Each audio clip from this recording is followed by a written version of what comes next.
All right, so Nana, season 1, episode 9. Let's go. ナナの腕には赤い蓮の花のタトゥーがあって、それがどんな意味を持つのか、その時は当然わかるはずなどありませんでした。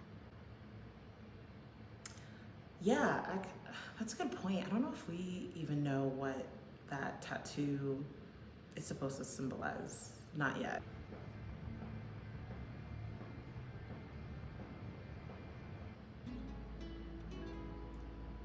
Wow, this is their first night in their new apartment.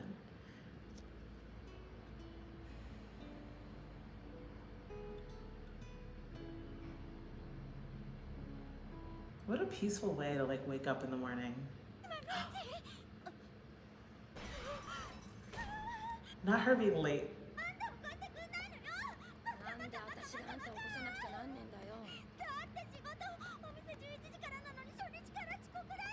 Yikes. Yeah, that's bad.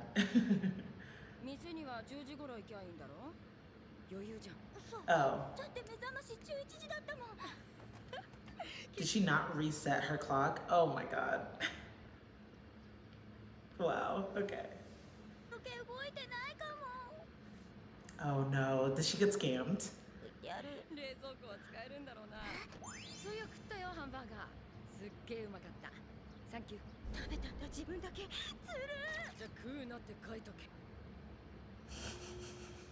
Okay, so first night in their new apartment. That's so exciting. How funny would it be if actually like that entire shop is like a scam and like everything is broken and nothing actually works, and now she is employed there?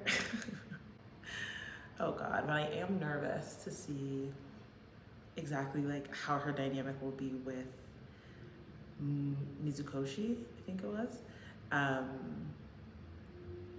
this first day. I'm just so nervous. It is nice actually that their first like day, like true day in the apartment, they're like setting off in the morning, going for a walk, going to coffee, or supposedly. Yeah, it's like cute roommate things, you know? So I'm glad that it's not, or I'm glad that it seems that they are already getting along, you know, fairly well. Yeah. How long is she gonna keep this dog thing going?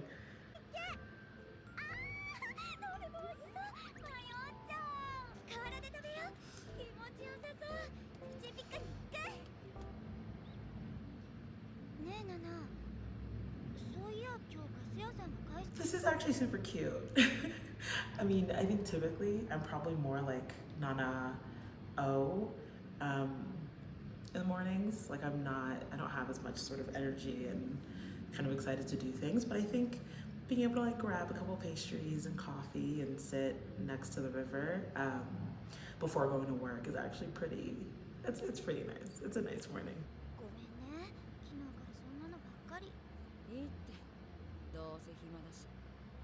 Yeah, what is she gonna do for work? Yeah, I was curious.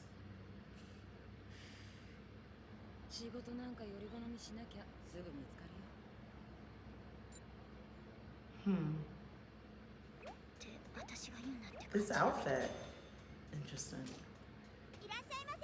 It is actually kind of cute. Oh, love Junko.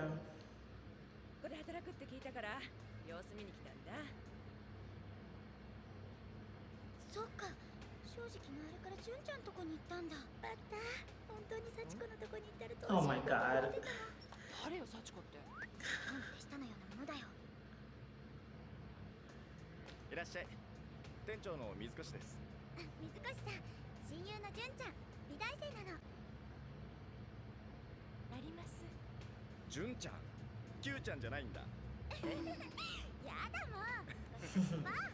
Oh no.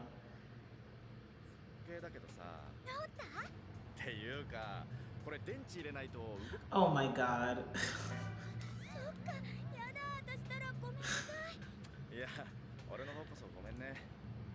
I think Junko's reading the signs. Oh, she's gonna give her a lecture. Yeah, okay, I'm glad she's calling her out. なに早く真面目に働く気になるなんて変だなとは思ったのよ。店長があんな若い男とはね。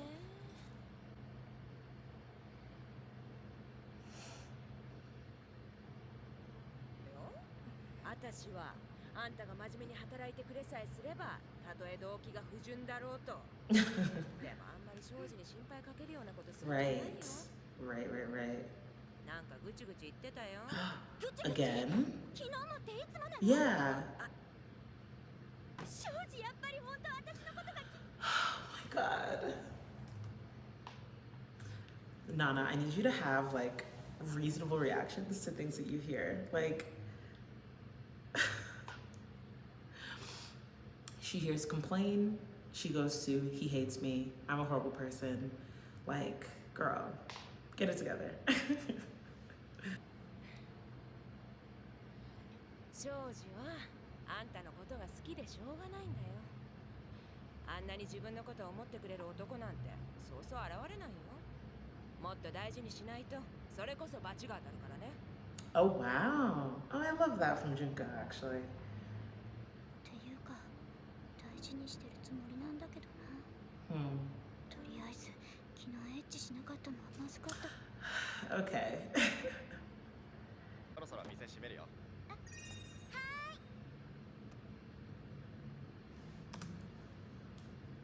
The switch up.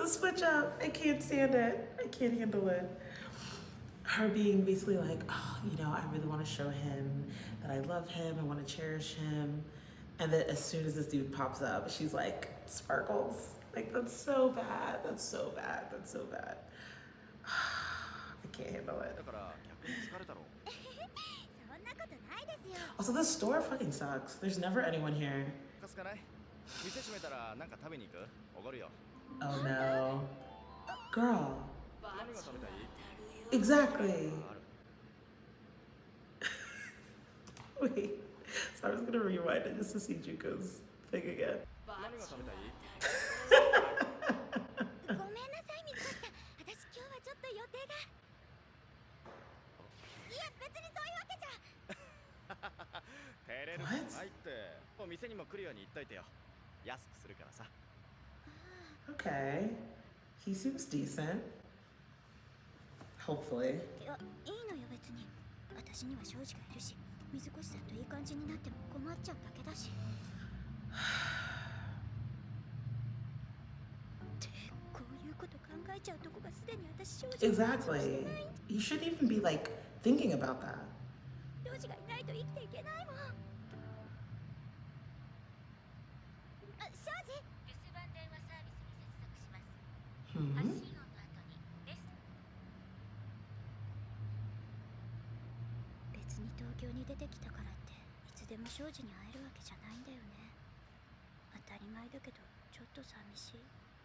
これから庄司はバイトしながら大学に通い始めてますます忙しくなるだろうし、 That's true. 仕事もあるし、やっぱ働くとそれなりに疲れるし。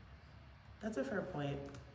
I think that's a good point, and I'm glad that she's realizing that because I think it's easy to make this assumption that as soon as they're in the same city, that they'll have like unlimited time to spend with one another. But it's obvious that like when you're thinking about school and work and just, you know, running errands and sort of doing all of the things that you're responsible for, it is actually hard to find time in that type of environment to also spend time with friends, loved ones, all of that. And so, yeah, I'm glad they're actually showing this as like something that she's concerned about because I think it's very real. I think it's hard sometimes for people who are young and haven't like really been in the working world yet, where for them they're like, school was essentially 8 hours and I did so many things after school, or oh, you know, classes ran until this time, you know, in college or university, and you know, I was still able to find time to do X, Y, and Z. Yeah, it's very different. It's very different. And it's something that's, I think, always hard to communicate until you're actually in it. And then you realize like how limited both your time and your energy can be to really like continue to maintain like relationships. So yeah, so this is like a very real like young adult problem, like when they sort of make that transition. And then adding on top of that school, like it's even more impossible. And so I think she's realizing that the whatever opportunities that she has to spend with Shoji, she really should take advantage of them. やっぱり人生そう甘くはないな。 It's really not.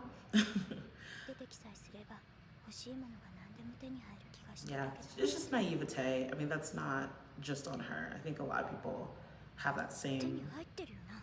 小 same バイクラに thing. ポンポンと。絶好調じゃん。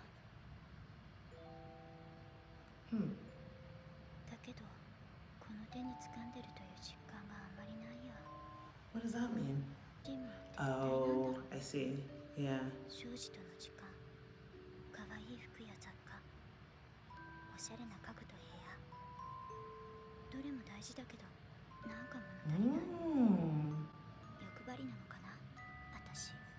Wait, I love that. Okay, so that even goes further than what I was just talking about. Like, she's already having the quarter life crisis. So she's having it actually pretty early. When you start to realize some of the things that, you know, the younger version of you thought were the things that you really wanted, that you really desired in life.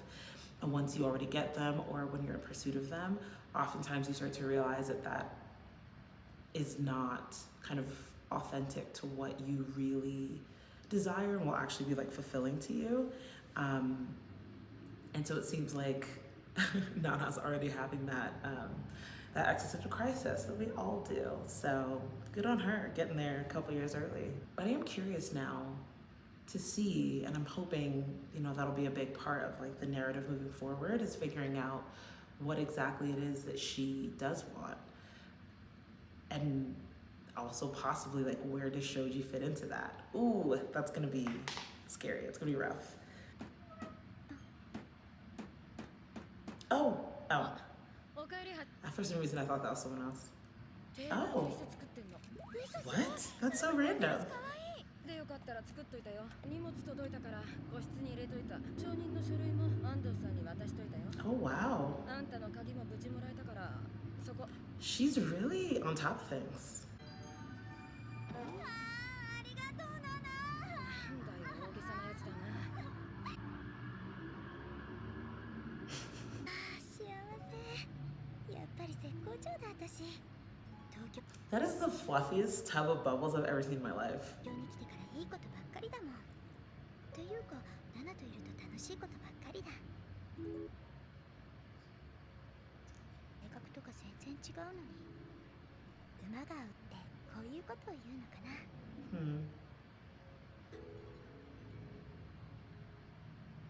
すごい完璧。 That's insane that she just built this. しかも近所の工事現場で廃材分けてもらったからただどうぞ。 Oh, dude, she's so fucking cool. This like makes her even cooler. 毎日こんな仕事やって指でも怪我したらギター弾けなくなっちまうし。 That's fair. ギタリストになれるほどギターうまくねえよ。でもバンドでギター弾いてたんでしょ。まあね。でも私はギタリストじゃなくて。 Right, okay, yeah. あれやってたんだ。すごいかっこいい尊敬。見てみたいかも。ナナの歌。ものすごくかっこよさそう。きっと大ファンになっちゃうよ。私。だってすっごく痛いんでしょ。すっごい。ぐらいの方がやりがいあっていいじゃん。それってハスの花でしょ。なんでハスなの。違うよ。蓮の花。あってハスだよ絶対。そうじゃナナなの。てめえもな。誰。 Who's that? Is it Shoji? Oh. ヤスが送ってくれたやつかな。さすがやることが早いな。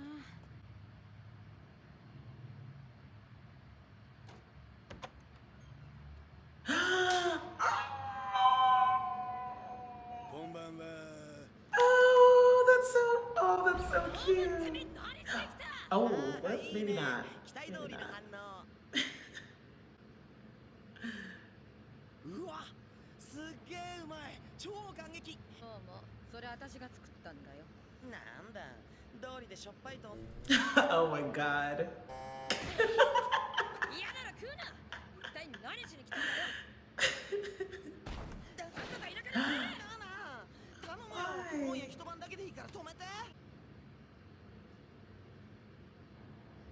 聞きたくねえっつってんだろ。なんでそんな邪険にするの？友達でしょ。 Right. What's this reaction? I don't get ノブ it. 君だっけ？前もできませんけど、ここでよかったら泊まってってね。ありがとうなんて優しい子なんだ君私は認めないから。Uh-oh. 私はこいつのためにってやってんだよ。 Why?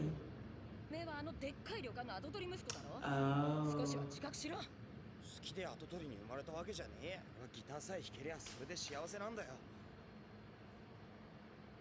お前の歌で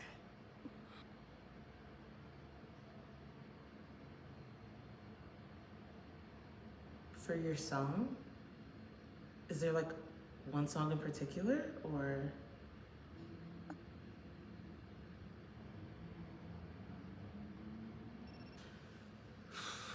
Interesting.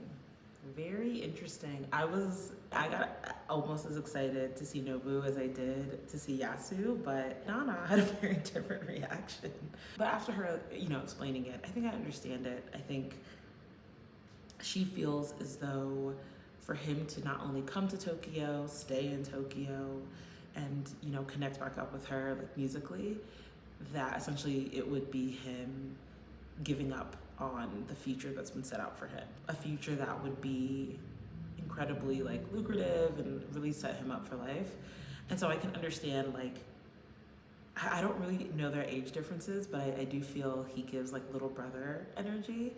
And so for like, I guess, an older kind of sibling figure to a younger sibling figure, I can see her really making this push and like making this big show of like kicking him out as a way to really try to like encourage him, or actually I guess discourage him from pursuing something that she deems as very high risk and very sort of low success rate for something that it's a lot more secure and a lot more stable. So I definitely understand her reasoning behind it, but I was not expecting her to be so mean. But it's interesting. I mean, he mentioned that he like is willing to give that up to play the guitar for her song, and she had like a really immediate reaction to that. And so I'm curious what he's referencing. Maybe there's like a song that she or the two of them have been working on together for years. I'm not exactly sure, but yeah, I'm curious. もしもしおいやっさん Yes, it. Oh も shit. しもし、やつなんとかしろよこのバカ息子。なんでこいつに私の荷物持たせてよこすんだよ。どうもノブは本気だそっちで一緒に新しいメンバー探してやってみたらどうだ Oh wow, he's encouraging it. バンドがやりてえだろ Oh. 大体お前詩は書けても曲は書けねえんだしそういやテープ聞いたテープ？ノブが作った新曲あの曲をお前が歌ったら向かうところ敵なしだと俺は思う Oh. Wait, before I even go into the song, I love that Yasu seems to actually be encouraging Nobu. I mean, I'm sure he also tried to dissuade him, and Nobu stood firm, and so Yasu was like, all right, if that's what you want, and sort of just kind of letting him make that decision for himself. But just the way that he said, like, oh, you have to find 2 new members, made me realize that Yasu probably is not going to be in their band moving forward, which is sad because I'm kind of obsessed with him. But anyway, let's listen to the song.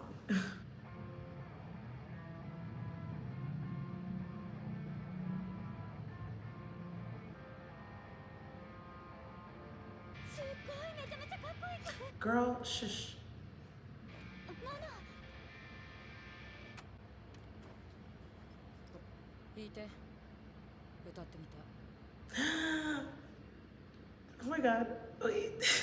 I'm so excited. こんなものが道理で重いと思った。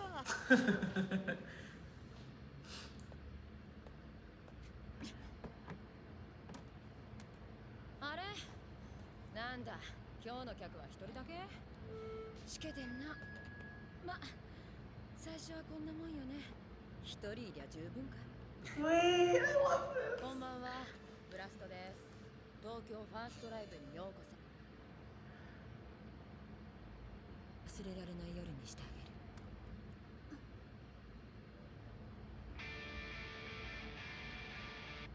Oh, it's the song.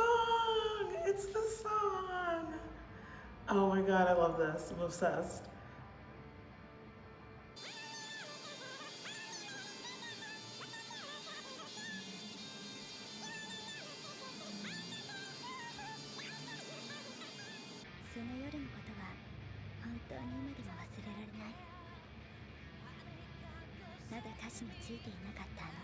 Yeah, I was gonna say, okay, she's not saying real lyrics.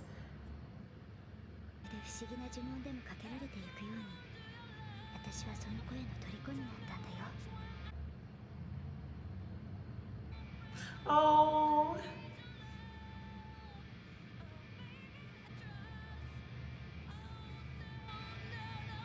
食卓がステージに、携帯がマイクに、三日月がスポットライトになる。あんな魔法を使えるのはこの世にナナしかいない。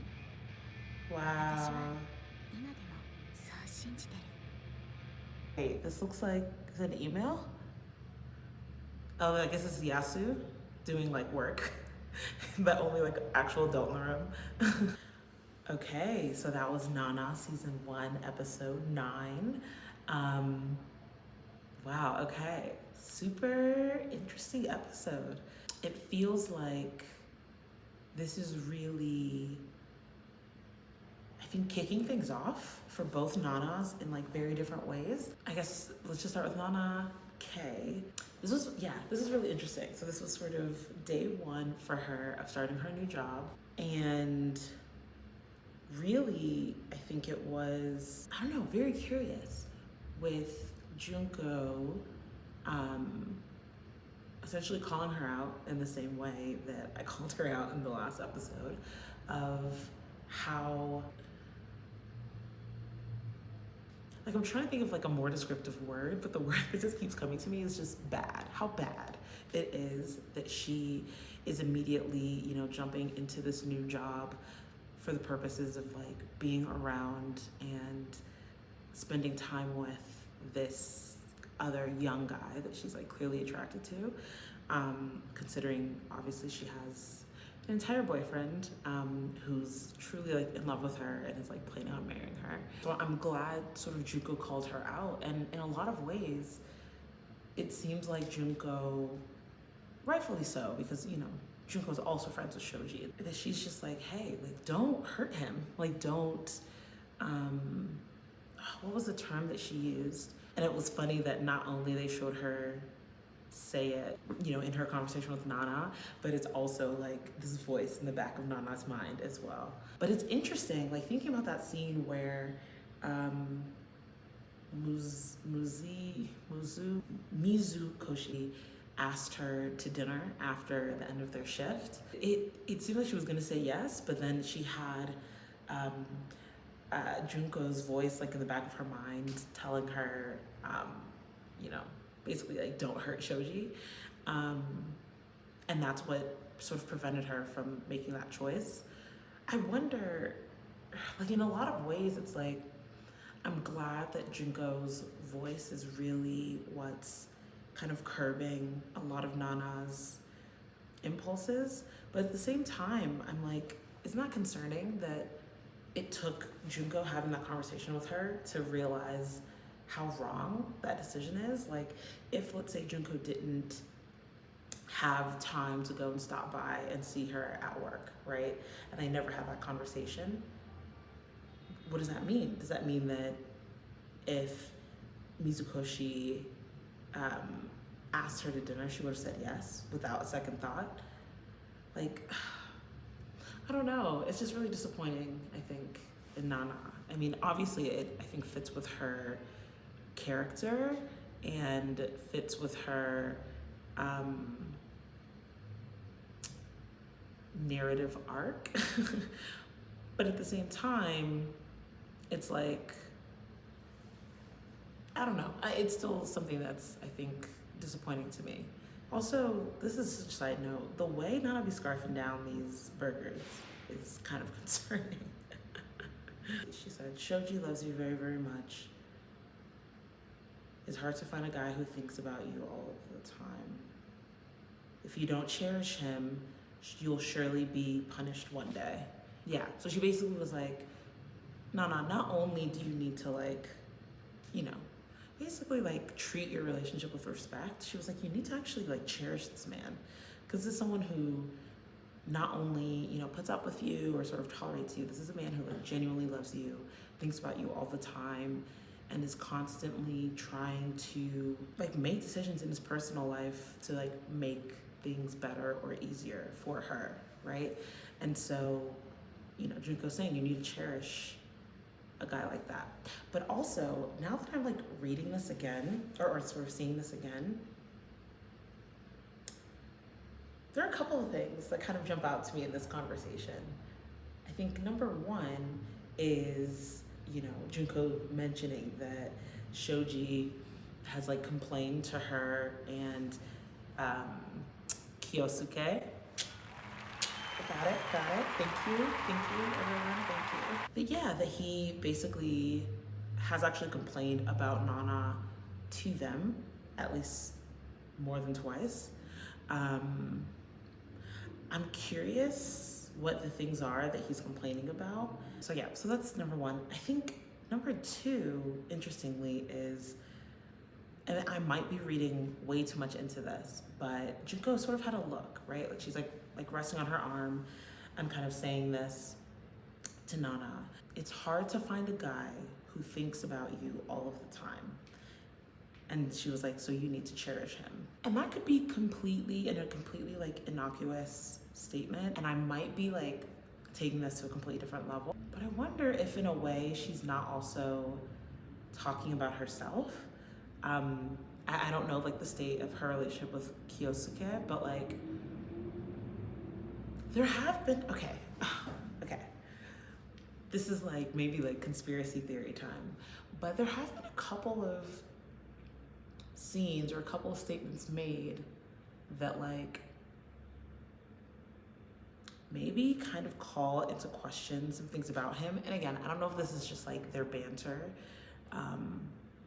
but I don't know, I'm curious. So just thinking first about this, just the way that she said that to Nana, I don't know if that's to suggest that maybe Kyosuke does not think about her all the time and does not have like that same sort of care and love and attention for her that Shoji has for Nana. Maybe, I don't know, perhaps. But to the point I made before, I think there's like a couple of like small little things that have been said that make me a bit, I don't know, cautious with how I view Kyosuke. I think maybe the biggest one was when the whole crew, so like Shoji, Junko, and Kyosuke all came to help Nana move in, and they saw Noou for the first time. And he was like, his immediate reaction was like, ooh, like she's just my type. What do you mean by that? It's like, what's that about? What's that about? I don't know. And I think there have been like little quips here and there. I think when I've watched them in the past, they've felt like just like, you know, little jokey jokes between a couple. But for whatever reason, I think this scene and the way Junko says that in this scene calls into question my original interpretation of those prior scenes. I could be so wrong, and I guess we'll see. But anyway, that was just something that I thought that I had sort of rewatching that scene. Another sort of big development in this episode with Nana K is also her, in a way, like taking stock of like the current state of her life in terms of, you know, the city that she was living in, right? She's living in Tokyo. Her whole living situation, she's living with this really cool like roommate that she seems to really be fond of. She has a new job. She has her friends. Like, it seems like she's in a really good place in her life, and she even herself said that, and said essentially everything that I've dreamed of I have, but essentially she doesn't feel fulfilled, or maybe not fulfilled, but at the very least like satisfied, right? And so in a way, I think that's like a big step for her in her development, is also recognizing that maybe some of these things that she's been excited about or dreaming about for however long, for a couple of years, now that she has them, right, she's still not satisfied. So what does that mean? What will satisfy her? What are the things that she wants to sort of aim for? And so I think that is sort of probably the next goal for her, right? It's not reaching this sort of mysterious, esoteric goal, but to actually like discover what that goal really is, and what are the things in her life that would bring her that satisfaction that she has identified that she doesn't have yet. So yeah, so it's really, really cool. And it's interesting that it was that conversation with Junko about her relationship with Shoji that triggered that. So I guess we'll see kind of how that develops. And then for Miss Nana-O, I think really in the beginning, it felt like she was, you know, kind of playing support. She was helping to get Nana, get all her stuff, deal with some of the utilities and all of that. She also just casually built an entire table and bench for the like breakfast nook area, which is amazing. Like, I think it's like the more we learn about Nana-O, I think it's like the more tragic her story becomes, but also at the same time, like the more cool she seems, honestly. Like, her just like busting out her carpenter skills is kind of amazing. And so I'm curious actually for her, like what her source of income will be in the city. She doesn't seem too pressed at the moment, and I appreciate her confidence of like, I'll be able to find a job anywhere. Like, I'm not pressed. But I think things really made a shift with her when she had a special delivery of not only her things from back home, but our boy Nobu made an appearance, a reappearance. I was very excited to see him. Clearly Nana was not very excited to see him. I already spoke a bit about Nobu's situation and like her attempts of, you know, sending him back home essentially. But he seems very resolute in his decision to be a musician and play specifically with her here in Tokyo. So that's fun. Super exciting for Nana to just, you know, have more people in the city that, you know, she's connected with. It was also interesting seeing Nobu's like interactions with Nana K. It was just very cute and very like silly. But like the highlight of the episode for me, like without question, was them getting Yasu on the phone and then, you know, playing the tape, and then basically hopping on the newly built dining table and just like jamming out, you know? Nobu playing the song that he wrote on the guitar, and Nana up there simulating like, you know, a performance on stage and like singing along to it and like sort of figuring out like on the fly, like a melody to go along with the music. It was really beautiful, and like that shot of like the light streaming through the window and like kind of like the vantage point of like Nana K. I don't know, that was like such a touching scene. And yeah, I don't know, it just like really, it was really beautiful. I will say though, I don't know if this is the intention of the show, and I will say please don't confirm or deny in the comments, because you know I definitely want to see a lot of this unfold.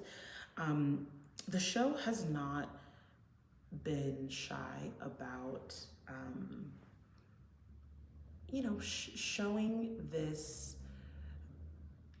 the relationship between the Nanas, where Nana K seems very clearly enamored by Nana O and like inspired by her, and just, you know, she just makes all these comments about like, oh, Nana so this, like I wish I could be more like that, or oh, Nana so this, which is just so amazing.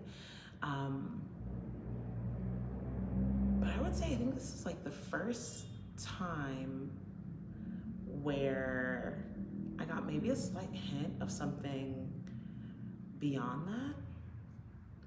And I'm curious if this is something that will happen or will become more of a thing as the show goes on. I'm not sure.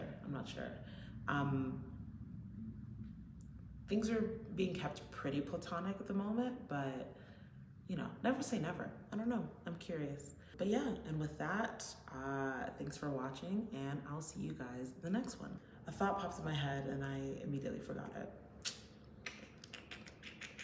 Damn.